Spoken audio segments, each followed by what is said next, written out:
Good morning, guys. Welcome back to Mornings with Granny. I hope you had a good weekend. We are making Mom's pecan pies this morning. I've already mixed up one and I'm mixing up the second one, and I wanted to bring you along as I do so. Now I'm going to tell you what you need.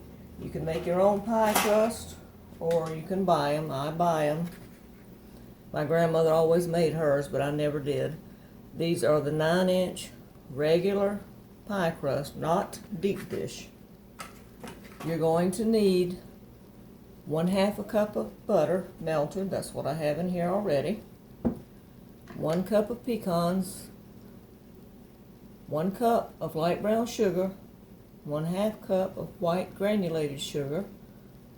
1 heaping tablespoon of flour, all purpose. If you don't have all purpose, you can use self-rising.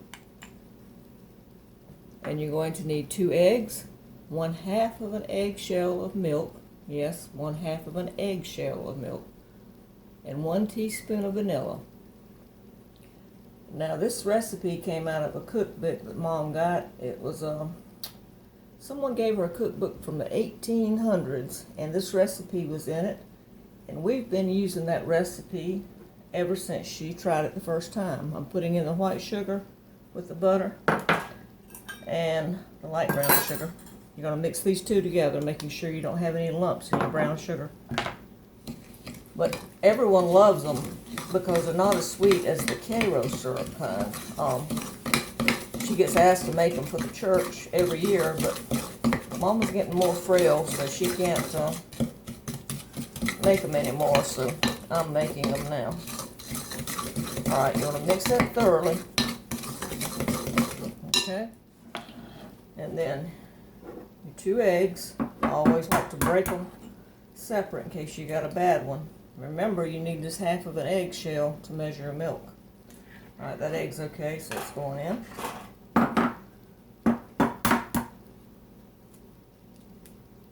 It's one thing about getting toward the holidays, everyone starts baking. I miss the smell of my grandmother's kitchen. She was always making something. Okay, you need 1/2 of an eggshell of just regular milk. Put that in. And we need a teaspoon of vanilla, and I like to use real vanilla. If you have the imitation, that's okay too. Use what you got. And then the heaping tablespoon of flour. And mix that up. One thing about holidays, I understand now why people go on diets after holidays, because it seems like you always gain a little bit of weight during the holidays. But there's so many good things to eat. Alright, I'm going to add my 1 cup of pecans. In fact, that was 1/2 cup. Let me get some more.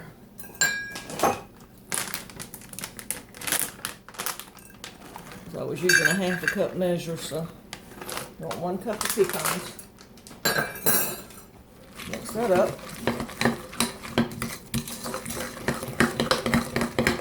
That's it, guys. Now you're going to put this in the oven. And if you think it's going to run over, you can put it on a sheet pan when you put it in. But you're going to put it in the oven, and for the first 30 minutes, you're going to bake it at 350. And then for the next 30 minutes, you're going to bake it at 250. I will put the recipe down in the description box. But it's a very, very easy recipe. And usually you have everything except for the pecans on hand. And pecans are getting like gold. They keep going up. I don't know how many more years we're going to be able to make pecan pies. Alright, I like to level that out. And you got a choice. You can put a lot of pecans around the top, or you can do like I do. Let me find what I did with them here. I like to take, instead of just covering the top completely, I like to take some halves and just put them around. This is the best pie I could eat. I hate to say it, a whole one by myself, which is not good at all. Get these baked. One is for Thanksgiving and one is for Mom and I to split because I know she loves pecan pie. Trying to get her to eat more things. She's losing weight, so I'm trying to get her to eat a little bit better. But when you get older, you know, sometimes you just kind of lose your appetite, and when you're just cooking for one, you really don't want to cook either, so. All right, guys. That is Mom's pecan pie. All I gotta do is put it in the oven. I will put the recipe in the description box, and I will bring you back when these get done, and I'll let you know exactly how long I cooked them in my oven. One thing I want to mention while the pies are baking, sometimes when you get toward the end of the baking time, the crust around the edges will start to brown up too much. Now you can put aluminum foil around them, or you can buy covers that you use to put over them. But what I do is I just take pie pans and I make a hole in the center and make some slits. And then what I do is go around the edge like this and cut this off. And you can sit this over your pie when your crust starts to brown too much. It's a simple solution, and most of us have some pie pans laying around. I usually save mine just for this reason.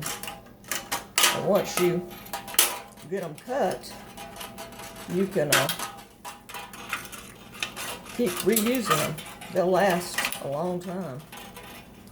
They're just a little aggravating to cut in that curve.